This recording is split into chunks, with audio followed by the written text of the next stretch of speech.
Assalamualaikum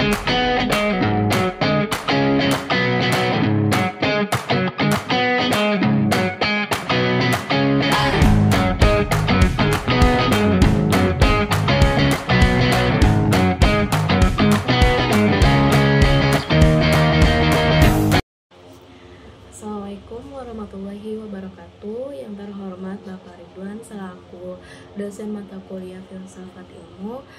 Di video kali ini saya ingin menyampaikan hasil analisa saya terhadap isu kasus 3 yang dianalisis menggunakan teoritisasi pendekatan filsafat ilmu. Di sebuah sekolah menengah di sebuah kota kecil muncul kontroversi yang memicu perdebatan hangat antara pengajaran sains dan kepercayaan agama. Sekolah ini mengajarkan teori evolusi dalam kurikulum biologi, menjelaskan bagaimana spesies berevolusi melalui proses seleksi alam. Namun, beberapa orang tua merasa bahwa narasi penciptaan dari kitab suci juga harus diajarkan sebagai alternatif karena mereka percaya bahwa ajaran agama perlu diintegrasikan dalam pendidikan anak-anak mereka. Sebagian orang tua mengajukan petisi kepada Dewan Sekolah meminta agar materi tentang penciptaan dimasukkan ke dalam kurikulum sebagai penyeimbangan teori evolusi. Mereka berpendapat bahwa anak-anak perlu memahami adanya dua sudut pandang yang berbeda mengenai asal-usul kehidupan.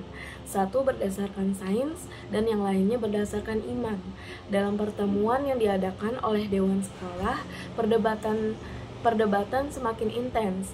Beberapa guru mendukung pengajaran sains secara eksklusif, sementara yang lain berusaha untuk memberikan ruang bagi keyakinan agama dalam proses pendidikan. Oke, pertanyaannya adalah bagaimana filsafat ilmu dapat digunakan untuk menilai konflik antara sains dan agama dalam konteks pendidikan? Apa yang seharusnya menjadi pendekatan yang lebih inklusif? Oke, jawaban dari kasus 3 tersebut yaitu kalau kita lihat dari sudut pandang filsafat ilmu, konflik antara sains dan agama dalam pendidikan itu sebenarnya bisa dipahami sebagai perbedaan dalam cara memperoleh pengetahuan. Filsafat ilmu menjelaskan bahwa sains dan agama punya metode yang berbeda. Sains itu berdasar pada metode ilmiah. Artinya, dia butuh observasi, eksperimen, dan bukti empiris. Sedangkan agama lebih mengandalkan wahyu dan kepercayaan, atau yang kita kenal sebagai iman.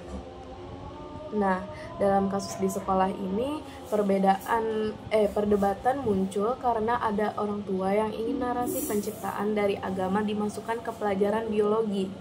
Mereka menganggap bahwa anak-anak perlu tahu dua versi tentang asal-usul kehidupan, versi ilmiah dan versi keagamaan. Tapi, menurut saya, dan ini juga sejalan dengan pendekatan filsafat ilmu, sains dan agama itu sebenarnya nggak harus dibenturkan karena mereka menjawab pertanyaan yang berbeda.